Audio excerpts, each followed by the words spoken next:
Saya senang dengan puji-pujian yang kita naikkan pada malam ini. Semua berbicara tentang cinta, cinta kepada Tuhan, ya. Dari awal sudah diberkati oleh puji-pujian.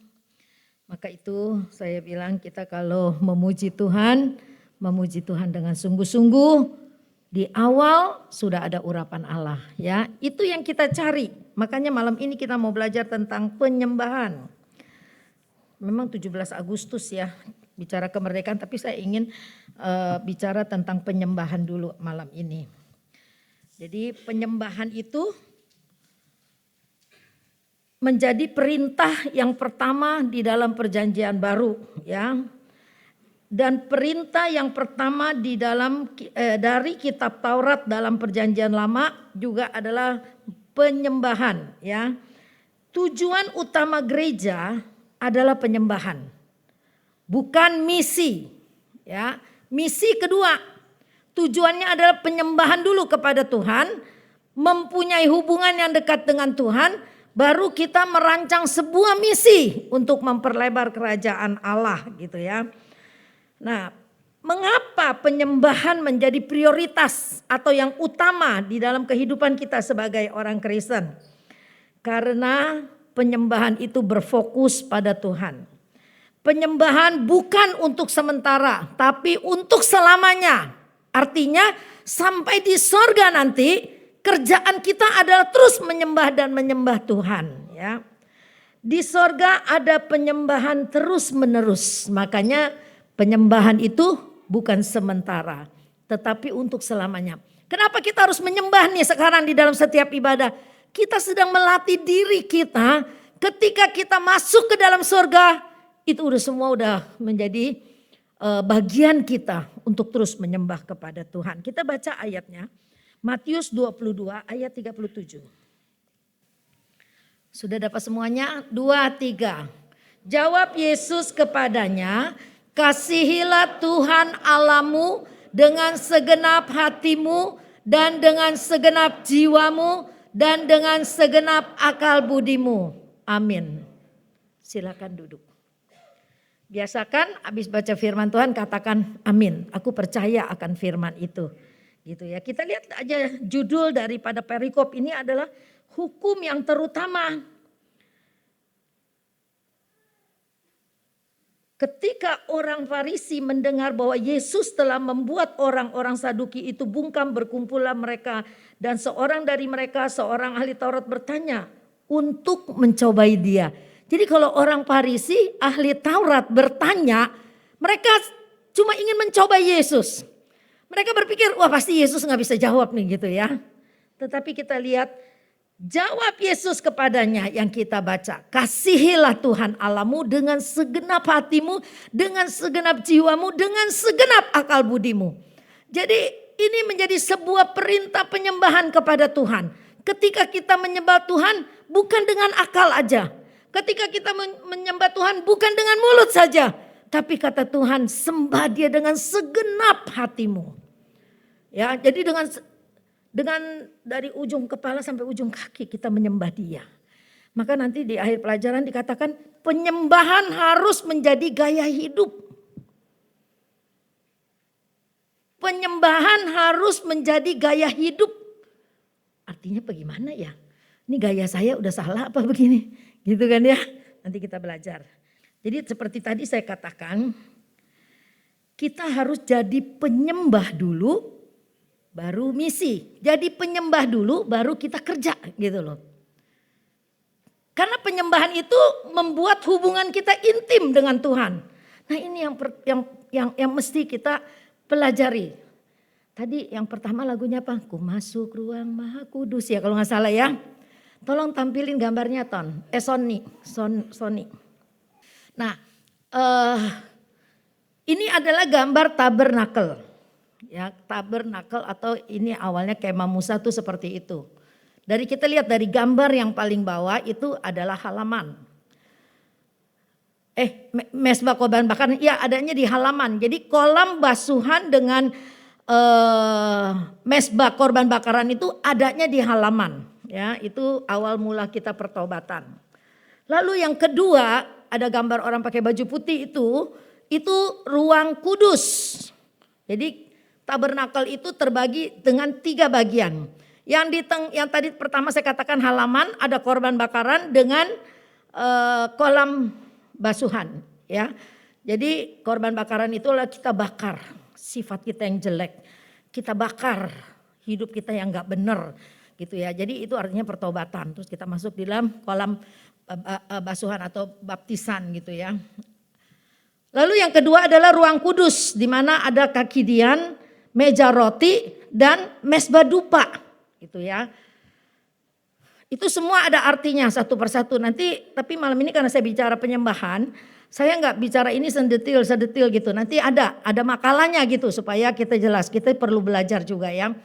Lalu setelah melewati halaman, melewati ruang kudus, yang paling atas itulah ruang maha kudus. Di mana imam besar masuk ke sana berjumpa dengan Tuhan di sana. Kakinya dipakaikan rantai. Supaya kalau dia melakukan suatu kesalahan tanpa dia sengaja atau dengan sengaja atau tidak sengaja, dia akan mati di sana. Dan orang tidak berani masuk ambil mayatnya, harus ditarik. Makanya dia dipakaikan kakinya rantai gitu ya. Nah, ketika kita baca Matius 22 ayat 37 dikatakan, kasihilah Tuhan Allahmu dengan segenap hatimu, dengan segenap jiwamu, dengan segenap akal budimu. Artinya ketika kita menyembah, kita gak boleh hanya di halaman saja yang di bawah. Nyanyi karena engkau bisa nyanyi, tidak. Terus kita masuk di dalam ruang maha kudus, itu ada penyembahan, betul. Mesbah dupa itu bicara penyembahan. Meja roti bicara firman, kaki dian bicara roh kudus, ada di situ. Kita sudah dapat. Tapi seringkali kita tidak bisa masuk ke ruang maha kudus. Nah, penyembahan itu kita harus masuk sampai ke tingkat yang di atas ruang maha kudus, di mana hanya ada saya dan Tuhan. Hanya ada saudara dan Tuhan. Engkau merasakan hadiratnya yang luar biasa. Itulah penyembahan. Harus menjadi gaya hidup. Kita masuk tembus sampai ke ruang maha kudus.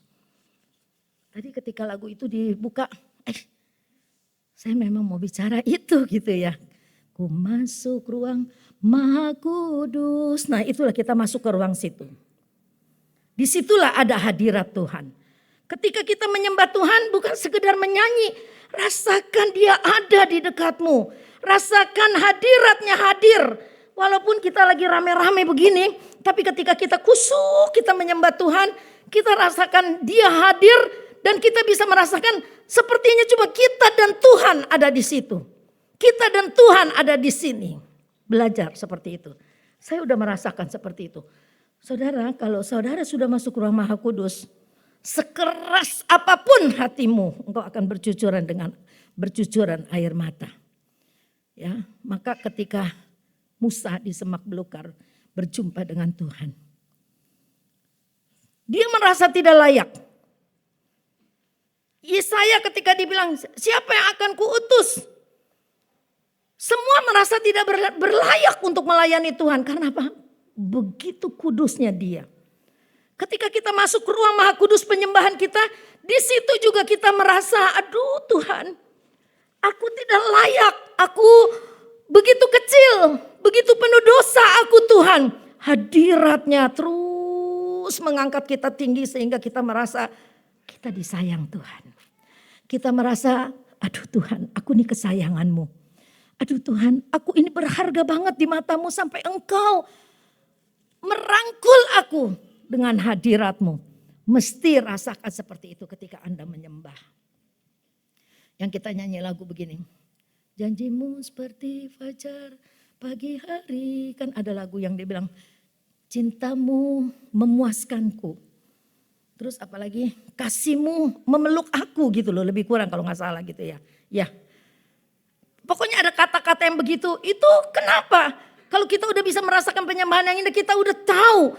Ketika kita bisa masuk menyembah Tuhan sampai ke ruang maha kudus, kita bisa merasakan kita dipeluk oleh Tuhan. Kita bisa merasakan cintanya Tuhan itu memuaskan kita. Sehingga kita bisa mengasihi dia seperti perintahnya. Di Matius 22 ayat 37. Kasihilah Tuhan Allahmu dengan segenap hatimu, dengan segenap jiwamu, dan dengan segenap akal budimu. Jadi ketika kita menyembah Tuhan bukan seperti orang-orang kepenuhan Roh Kudus yang gak ngerti bilang, ih mereka mabuk anggur. Mereka gak ngerti. Mereka mabuk anggur sampai kayak orang gila gitu kan. Nah padahal kita sadar. Ketika kita dipenuhkan Roh Kudus kita sadar kita sedang dipenuhkan. Tapi kita tidak bisa berhenti untuk menangis, menyembah Dia, memuliakan Dia. Nah inilah yang disebut penyembahan itu harus menjadi gaya hidup. Kalau kita udah sampai ke tahap atas, ruang Maha Kudus, kita nggak bakal bisa jadi sombong lagi. Kita merasa kecil. Di dalam kitab Wahyu, ketika 24 tua-tua melihat kemuliaan Tuhan, 24 tua-tua itu orang terhormat. Semua lepaskan mahkotanya, berlutut tersungkur di hadapan kaki Tuhan. Itu hadirat Tuhan seperti itu. Kita nggak bisa. Mau berkata sombong, kita nggak bisa. Kita bilang kita orang hebat, kecil di hadapan Tuhan. Tapi ketika kita bisa masuk situ pengurapan Allah ada. Nanti kita lihat. Orang-orang yang biasa menjadi luar biasa dipakai Tuhan oleh karena urapan itu. Tadi saya katakan mengapa kita harus menyembah. Terus mengapa tujuan utama gereja itu adalah penyembahan bukan misi. Tadi saya katakan karena penyembahan berfokus pada Tuhan. Penyembahan bukan untuk sementara tapi selamanya. Makanya kalau Anda di gereja mulutnya diam nyanyi cuma kayak gini-gini doang nih, aduh dikit benar mulutnya. Nanti ketika Anda mau masuk surga, aduh Anda gak bisa menyembah Tuhan. Ya, jadi di gereja itu kita sedang melatih diri kita, nanti kita di surga memuji Tuhan dengan gegap gempita. Kita baca 15, Wahyu 15 ayat 4b. Wahyu 15 ayat 4b.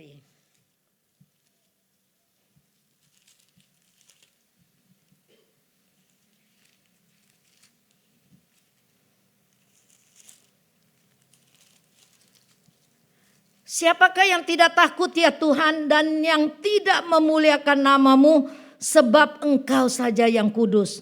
Karena semua bangsa akan datang dan sujud menyembah Engkau sebab telah nyata kebenaran segala penghakimanmu. Perhatikan ayat yang B dari karena. Karena semua bangsa akan datang dan sujud menyembah Engkau. Ya, itu tujuan Tuhan. Penyembahan itu bikin hati Tuhan senang. Jadi kita ke gereja bukan bikin hati orang lain senang. Tapi kita ke gereja, kita belajar menyembah Tuhan, menyembah sampai masuk ruang Maha Kudus, itu untuk menyenangkan hati Tuhan. Bukan menyenangkan hati manusia. Gak dapat apa-apa kita kalau menyenangkan hati manusia.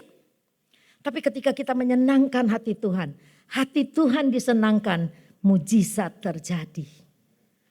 Mujizat terjadi, apa yang kau alami, apa yang sedang kau gumuli, apa yang sedang kau tangisi. Tuhan tahu. Sebab itu sembahlah Dia dan masuk sampai ruang Maha Kudus. Sampai engkau menemukan sebuah jawaban yang sepertinya tidak masuk di akal kita, tapi Tuhan buat itu. Lalu mengapa kita harus menyembah Tuhan? Yang lain adalah begini. Dari doa Bapa kami. Di dalam Matius, saya gak bacakan ayatnya, doa Bapa kami. Kita juga perlu nih sekali-sekali nih anak saya kina ngafal doa Bapa kami. Ya, karena itu pola doa yang pertama yang Yesus ajarkan. Tapi memang ada beberapa gereja menerapkan pola doa Bapa kami menjadi sebuah ritual gitu. Ada. Ya, tapi ya nggak apa-apa. Kita tahu kalau doa Bapa kami itu adalah pola dari Yesus sendiri, artinya kita berdoa ya seperti itulah. Yang pertama Tuhan yang kita sebut. Kita baca aja dah ayatnya, Matius 5 ya. Doa Bapa kami. Matius 6 ya. Doa Bapa kami, Matius berapa ya? Matius berapa? Oh udah keluar. Kita baca yuk sama-sama ya. Nah, nanti kan ini pola. Jadi kita lihat nih. Pertamanya apa, tengahnya apa, bawahnya apa. 1, 2, 3. Karena itu berdoalah demikian. Bapa kami yang di sorga, dikuduskanlah namamu. Datanglah kerajaanmu, jadilah kehendakmu di bumi seperti di sorga. Berikanlah kami pada hari ini makanan kami yang secukupnya. Dan ampunilah kami akan kesalahan kami seperti kami juga mengampuni orang yang bersalah kepada kami. Dan janganlah membawa kami ke dalam pencobaan, tetapi lepaskanlah kami daripada yang jahat. Karena engkaulah yang empunya kerajaan dan kuasa dan kemuliaan sampai selama-lamanya. Ini pola, amin. Ini pola yang Tuhan kasih. Dulu pertama sekali saya ke Israel, ada pendeta Korea itu doa Bapa kami dijadikan kayak ritual sama dia. Begitu masuk bus, doa Bapa kami. Begitu mau makan, doa Bapa kami. Wah, semua doa Bapa kami. Ya, tapi nggak ada orang protes karena ini ayat firman ya, kita boleh hafal. Tapi sebetulnya bukan begitu. Inilah pola kita belajar. Ketika kita berdoa yang pertama, dikatakan dikuduskanlah namamu. Jadi tujuan kita harus menyembah. Mengapa kita harus menyembah? Karena Dia Allah yang kudus. Bapa kami yang di sorga, dikuduskanlah namamu. Jadi karena Dia kudus, maka kita menyembah Dia. Jangan menyembah orang yang gak kudus. Ngapain? Kalau dia gak kudus kita sembah-sembah, lama-lama kita juga jadi gak kudus. Ya, ada orang yang waktu dulu siapa ya namanya ya, Ali Gatot apa Gatot Ali deh gitu, terus ditangkap karena banyak perempuan-perempuan nurut banget sama dia, diapain sama dia nurut. Nah ini jadi diperbodoh oleh sebuah ilmu yang menyesatkan sampai si orang laki-laki ini kayak dipuja dan disembah sehingga perempuan-perempuan semua pada nurut sama dia. Nah ini kalau kita nggak punya iman, kita nggak punya powernya Tuhan, kita akan diperbodoh oleh ilmu-ilmu yang seperti itu. Kan berapa minggu yang lalu kan saya bilang, ketika orang ada masalah, kayaknya Tuhan nggak tolong saya mau cari orang pinter. Orang pinter itu dari mana? Ya dari Tuhan. Jadi berarti orang pinter itu juga sebetulnya nggak pinter. Apalagi orang yang mencari Dia lebih gak pintar lagi. Karena yang pintar itu adalah Tuhan number one. Dia pencipta segalanya. Dia yang mengerti keadaan kita. Jangan lari kepada manusia, larilah kepada Tuhan. Mengapa kita menyembah? Satu, doa Bapa kami mengajarkan dikuduskanlah namamu. Ya, jadi karena Tuhan kudus maka kita menyembah Dia. Yang kedua, karena apa yang Ia lakukan buat kita. Dia mencipta kita. Dia menyelamatkan kita. Dengan darahnya sendiri. Itu alasan kenapa kita harus menyembah Dia. Ketika kita jatuh dalam dosa, kalau Allah Bapa tidak kirim anaknya menjadi mempersembahkan darah untuk pengampunan dosa kita, maka kita nggak ada sampai hari ini. Kita mungkin nggak tahu menjadi pengikut siapa, Alibaba kah? Ya, pengikut Mamon kah? Atau pengikut siapa? Kita nggak tahu. Tapi kita bersyukur kepada Tuhan. Hari ini kita menjadi pengikut Yesus Kristus yang sudah menyelamatkan. Itu salah satu alasan mengapa kita harus menyembah Dia. Ketiga, mengapa kita harus menyembah Dia? Kita harus mentaati kehendaknya. Dalam Yohanes 4 ayat 23 kan dikatakan, kalau engkau menyembah dalam roh. Bukan ke gunung ini, bukan ke gunung itu. Tapi menyembahlah dalam roh dan kebenaran. Yang keempat, karena kita mengasihi Dia. Ya, makanya ada pujian yang seperti ungkapan kasih kita kepada Tuhan. Kita menyatakan kasih kita kepada Tuhan. I love you Jesus, ya, dengan kata-kata Indonesia. Aku cinta Tuhan. Aku mau cinta Tuhan selamanya. Aku mau cinta Tuhan selamanya. Jadi kalau nyanyi katakan begitu, itu biar keluar dari dasar hati kita. Bukan karena lagunya enak. Ya, Edward Chan kalau nggak salah yang menulis lagu itu pasti dia mengalami sebuah cinta yang membara kepada Tuhan sehingga lagu itu tercipta. Ketika kita menyanyikan biar kita yang langsung jatuh cinta kepada Tuhan. Ya, dan kita lafazkan itu melalui puji-pujian kepada Tuhan. Terus tadi kan penyembahan, tujuan utama gereja adalah penyembahan bukan misi. 2. Mengapa kita harus menyembah? Tadi ya udah ditampilkan 4. Sekarang penyembahan adalah pemberian kepada Allah. Jadi penyembahan adalah pemberian kepada Allah bukan kepada manusia. Ketika kita menyembah, kita menyenangkan hati Allah, artinya itu kita memberi kepada Allah. Memberi hati kita. Yang seperti perintahnya, kasihilah Tuhan Allahmu dengan segenap hatimu, dengan segenap jiwamu, dengan segenap akal budimu. Itu kita memberi kepada Allah, ya. Terus penyembahan adalah sikap hati. Penyembahan sikap hati yang terungkap melalui pujian. Yang tadi saya katakan kan ya, melalui ucapan syukur. Jadi puji-pujian itu di dalam buku nyanyian ada pujian untuk ulang tahun, pujian untuk ucapan syukur, pujian untuk Natal, pujian untuk Paskah. Jadi dari penyembahan kita kepada Tuhan itu kita mengungkapkan isi hati kita melalui puji-pujian. Dan ketiga, penyembahan adalah pernyataan kasih karena adanya suatu hubungan. Kita nggak mungkin dong nggak punya hubungan apa-apa terus kita nyatakan kasih. Orang bingung ketemu abang di pasar, hei bang aku mengasihimu, abang bingung deh ya. Pasti kurang seon. Pasti rada-rada gitu kan ya. Saya pernah baca siapa namanya saya lupa ya. Itu penginjil.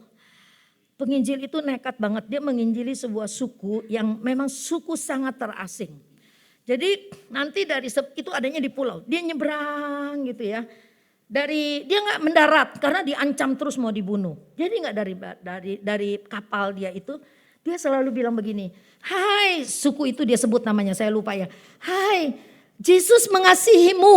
Dia cuma bilang begitu doang loh. Yesus mengasihimu. Terus nanti dia cepat-cepat kabur. Kan nanti dia dipanah takut mati.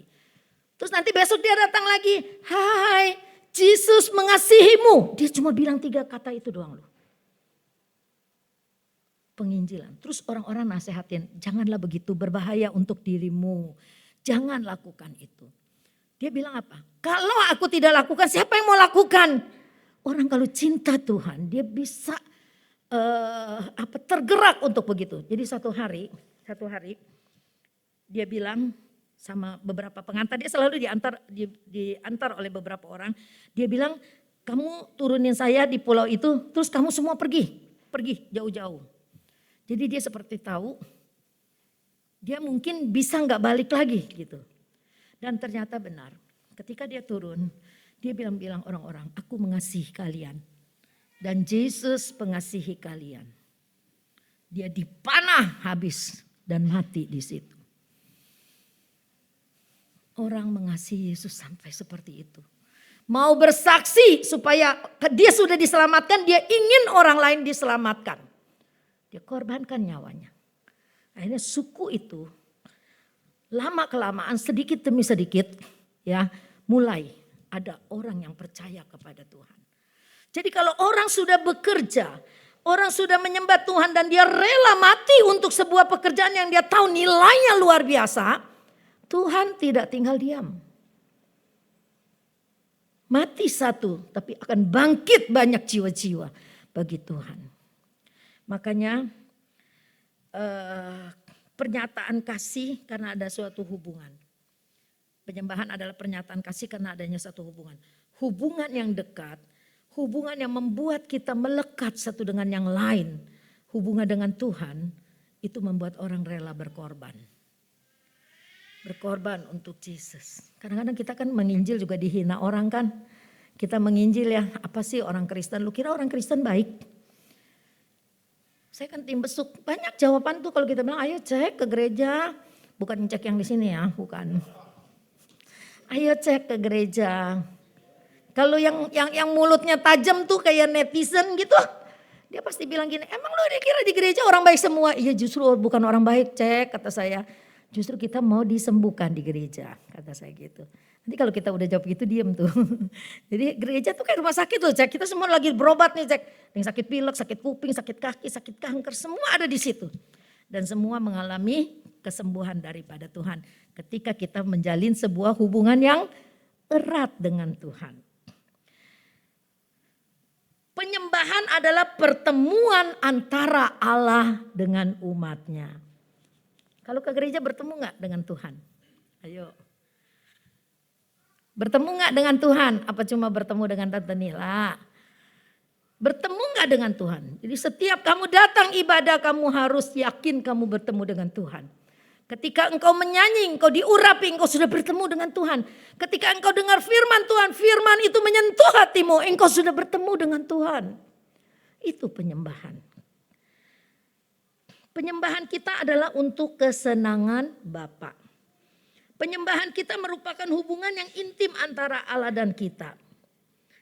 Kalau Yesus berarti buat kita, berarti kita harus menanggapi, kita mesti merespon. Coba Yosef sama Feni ini diumpamakan. Ceritanya Yosef mau nembak Feni misalnya dulu. Feni tahu nih, kayaknya si Ocep nih mau nembak aku nih gitu kan, ya pasti tahu kan. Kalau dia gak cinta si Feni ini, gak diladenin ya. Gak ditanggapin. Tapi karena dia cinta dia tanggapin, ya enggak? Besok kita itu yuk ke mana? Ke angkringan gitu. Besok kita ke angkringan yuk gitu. Iya deh kebetulan besok aku gak kuliah misalnya kayak begitu kan. Ini merespon. Kalau gak merespon, kita pasti bilang ini pergi aja lu sendiri. Apalagi cuma angkringan gitu kan. Pergi aja lu sendiri gitu kan. Gak merespon. Tapi kalau kita klik, kita akan merespon. Makanya datang ke rumah Tuhan itu seperti datang ke rumah pacar. Klik gak kamu dengan Tuhan? Kalau kamu klik dengan Tuhan, kamu akan merespon cintanya Tuhan. Kamis depan datang lagi. Ulang tahun Sekina apalagi aku harus datang. Bawa hadiah buat Yesus. Hadiahnya adalah hati kita kepada Tuhan. Belajar penyembahan itu lebar nih, nanti banyak seri-serinya. Tapi saya nggak mau terlalu panjang supaya Anda jangan jenuh. Ya, jadi intinya aja gitu, penyembahan yang benar maka urapan Allah terjadi.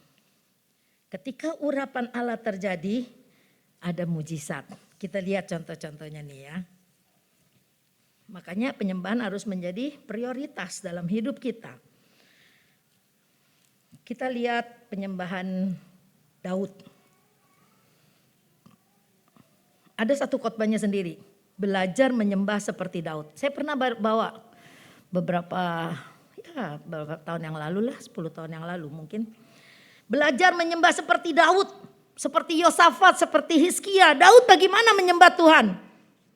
Guru sekolah minggu mesti ngajarin bagaimana Daud menyembah Tuhan.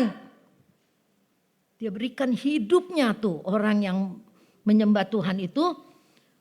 Yang betul-betul merespon cintanya Tuhan itu. Dia gak malu memuji Tuhan. Ketika tabut dibawa mau dipindahkan. Ya, setelah kejadian Usa dan Ahio meninggal itu gara-gara bawa tabut ternyata salah gitu ya. Mereka meninggal. Daud betul-betul merasa bersalah kepada Tuhan. Maka ketika tabut mau dibawa kembali dengan cara yang benar menurut aturan Tuhan. Karena waktu itu kan ada aturan-aturannya. Daud menanggalkan jubah linennya. Itu jubah kebesarannya. Dan tabut dibawa, Daud menari-nari di jalanan. Di depan tabut maksud saya. Daud menari-nari di depan tabut. Kalian tahu artinya apa? Kalau orang kaya waktu zaman Yahudi itu masuk ke kota, akan ada orang bayaran yang akan menari-nari di depan orang kaya itu. Orang suruhan. Daud memperlakukan dirinya seperti itu karena dia cinta kepada Tuhan. Dia sudah jadi raja, dia raja pada waktu itu. Tapi dia tanggalkan semua atribut dia sebagai raja. Dan dia menari-nari seperti orang upahan ketika orang kaya masuk ke kota Yerusalem. Bayangkan. Kenapa Daud melakukan itu? Karena dia cinta sama Tuhan. Karena dia merespon cinta Tuhan dengan segenap hatinya. Dengan segenap jiwanya, dengan segenap akal budinya. Dia tahu. Bukan Daud lakukan itu dia karena mabuk, gak sadar. Bukan. Tapi dia tahu dia harus tanggalkan semua, merendahkan diri. Apalagi dia udah melakukan kesalahan sebelumnya. Ya, dia merancang sendiri begini-begini nggak menurut aturan, ternyata meninggal itu panglima-panglima. Orang yang cinta Tuhan begitu. Kan kadang-kadang di gereja kita lihat ya. Di kantor dia adalah direktur. Di gereja pengatur parkir. Mungkin di sini sih enggak sampai kayak gitu. Seperti itu gitu ya. Tapi pernah saya ke gereja di Medan. Saya pernah tinggal di Medan kan 4 bulan ketika pulang dari Penang. Terus kita bergabung di gereja, sebelum ke gereja Wakari, saya diajak sama Pak Nawi itu ke gereja yang mayoritasnya orang Batak tapi bukan bahasa Batak gitu. Gerejanya besar, dingin, nyaman banget itu gereja. Petugas parkirnya bukan orang yang biasa. Semua pakai jas, petugas parkir nih yang ngatur parkir pakai jas. Dengan gaya yang saya tahu lah, ya mungkin ada kedudukan-kedudukan. Tapi dengan rela mereka mengatur parkir. Enggak gengsi. Di kantor direktur. Makanya ketika kita jabatannya tinggi di kantor. Ketika di gereja kita jangan bawa gaya bos begitu. Kita bawalah gaya penyembahan kepada Tuhan. Di mana semua sama rata di hadapan Tuhan. Gak ada kaya, gak ada miskin, gak ada pinter, gak ada hebat, gak ada yang bodoh. Semua sama di hadapan Tuhan. Yang dia lihat adalah ketika engkau menyembah di dalam roh dan kebenaran, itulah yang Tuhan nilai. Yang nilainya tinggi. Ya, itu Daud ya. Hasilnya apa? Setelah Daud merendahkan diri sedemikian rupa untuk menyenangkan Allah. Kita lihat hasilnya di dalam 2 Samuel 6 ayat 14 sampai 23. 2 Samuel, contohnya saya kasih 2 ya. 2 Samuel 6.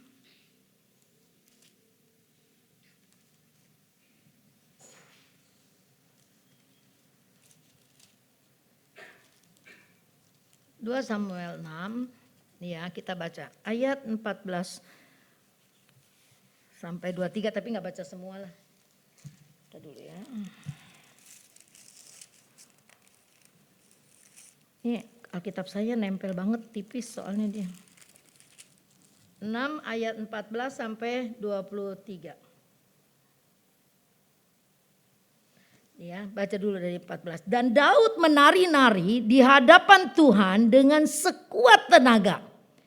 Ia berbaju efod dari kain linen. Yang 15, Daud dan seluruh orang Israel mengangkut tabut Tuhan itu dengan diiringi sorak dan bunyi sangkakala. Bukan orang terhormat ya, seperti yang tadi saya baca di buku sejarahnya. Kenapa Daud melakukan itu? Karena dia memperlakukan diri dia sebagai orang upahan, bukan sebagai seorang raja. Sebagai orang upahan yang dibayar untuk menyatakan orang kaya masuk ke kota. Nah itulah ada bunyi tarian dan rebana gitu ya. Ketika tabut Tuhan itu masuk ke kota Daud, maka Mikal anak perempuan Saul menjenguk dari jendela lalu melihat Raja Daud meloncat-loncat serta menari-nari di hadapan Tuhan. Sebab itu ia memandang rendah Daud dalam hatinya. Ya, istrinya yang marah. Akibatnya apa istrinya? Makanya ketika suami kita setia, rajin, jangan dihalangin ya. Mikal akhirnya tidak punya anak. Kandungannya ditutup. Saya mau lompat aja terus kita baca ayat yang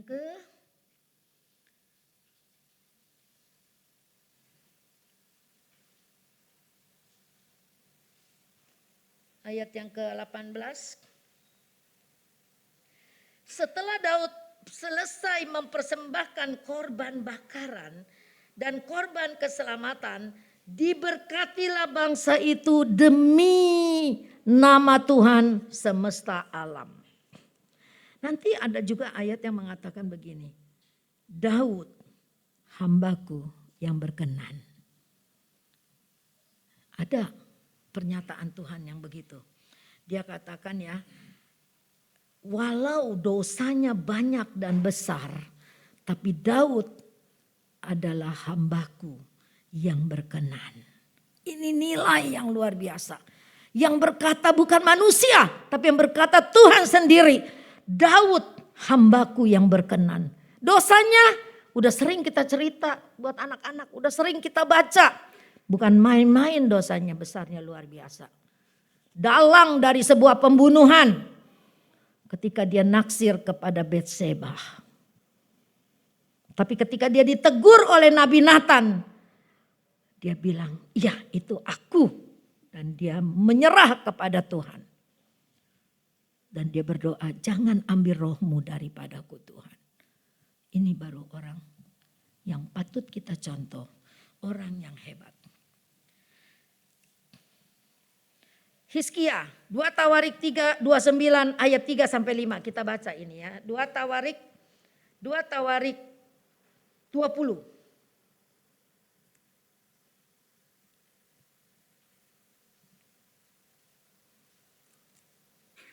Dua Tawarik, udah belum Son? 2 Tawarik 20 ayat 3-5. 2 Tawarik perjanjian lama di kitab saya 920, 19.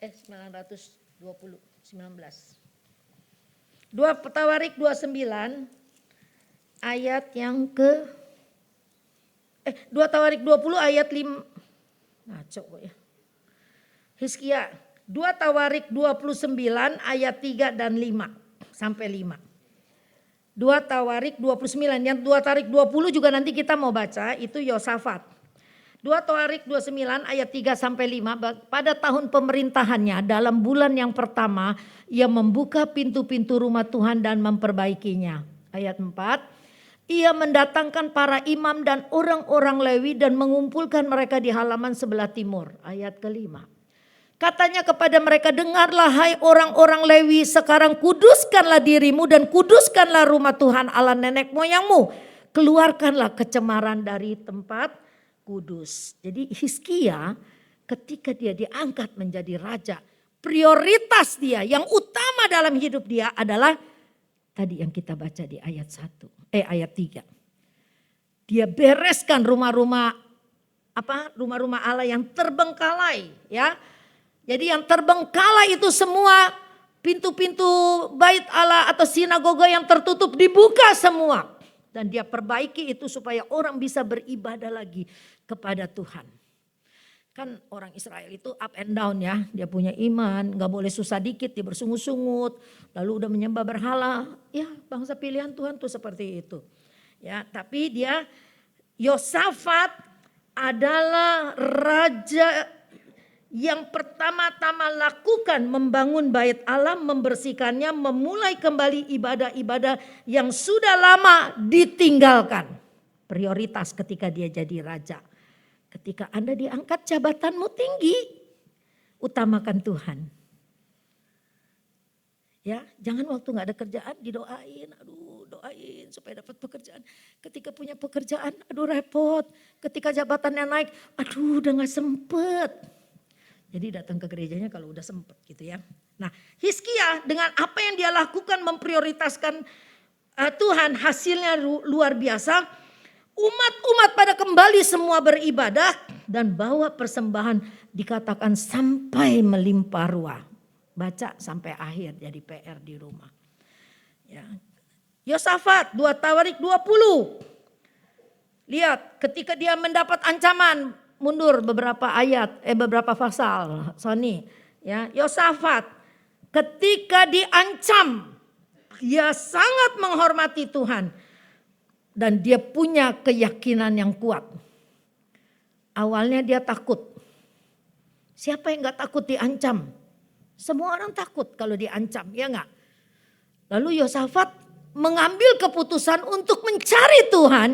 Ia menyerukan kepada seluruh Yehuda supaya berpuasa. Sampai binatang-binatang ikut gak makan berpuasa. Terus ayat yang ke-16-nya, ayat yang ke-4-nya. Terus Yehuda berkumpul untuk meminta pertolongan daripada Tuhan. Mereka datang dari semua kota di Yehuda untuk mencari Tuhan. Hasilnya mereka menang. Hasilnya mereka menang. Orang yang tahu memprioritaskan Tuhan dia akan mengalami kemenangan. Amin. Enggak bakal kalah. Kalian akan kalah ketika di tengah jalan udah gak kuat. Udah gak bisa tahan. Sepertinya Tuhan gak bisa tolong saya. Sepertinya Tuhan gak sanggup tolong saya. Sepertinya Tuhan kelamaan. Saya mau potong jalan. Nah ini yang banyak orang gagal.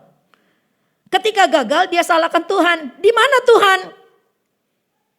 Makanya contoh-contoh ini menjadi teladan buat kita. Setia sampai akhir. Walaupun mungkin kita jatuh bangun di dalam kesetiaan kita. Tapi tetap kita pegang keyakinan itu. Saya ingat Yusuf. Ya, itu cerita hidup Yusuf itu enggak pernah bosan untuk kita dengar. Umur 13 tahun.